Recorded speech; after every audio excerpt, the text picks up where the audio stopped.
This man shot up this ROTC class, that's for military officers in training, and he specifically targeted these ROTC students. He actually asked somebody, is this the ROTC class, before going in and opening fire. He also shouted Allahu Akbar as he opened fire. Again, sounds like terrorism.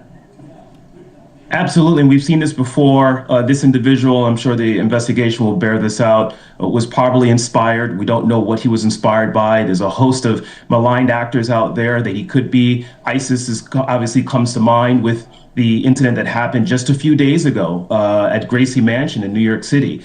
And then we have the incident that happened just before Halloween, if you recall. All those youthful offenders or suspects, the oldest being 21, the youngest being 16, were all inspired by ISIS, 5 of them from 3 different states, to launch a Halloween-type style ISIS attack. So we'll find out more, but this is a crazy threat environment. That's the only term I can use. My friends, I'm sure, would agree. We're looking left, right, up, and down, and the threats are coming from everywhere.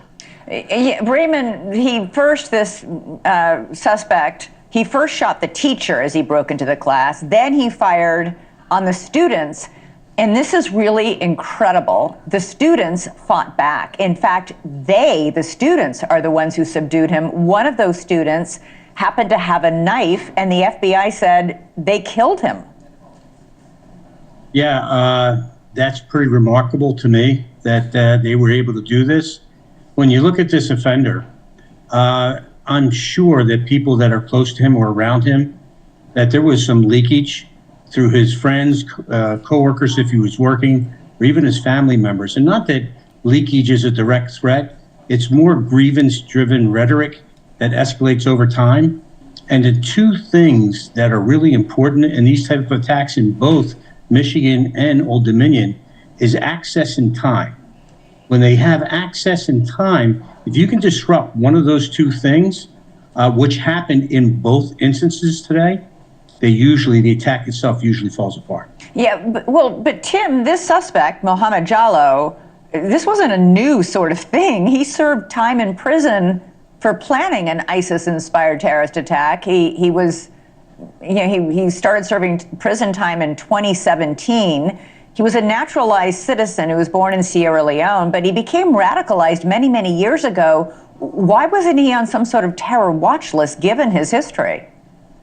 Elizabeth, that's the million-dollar question. And, especially being what he was charged with and a naturalized citizen, why wasn't he deported? Even, I don't know why he was let out early after receiving an 11-year sentence, but why wasn't he deported? And this would have never happened. Besides a watch list, that's the million-dollar question as well.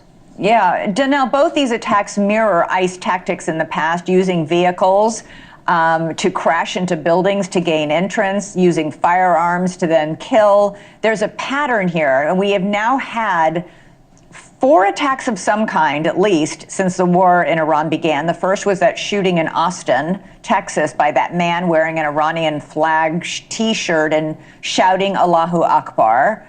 Then we had this hacker group that launched a massive cyber attack on a huge maker of medical devices yesterday, saying it was in retaliation for the bombing of that all-girls school in Iran.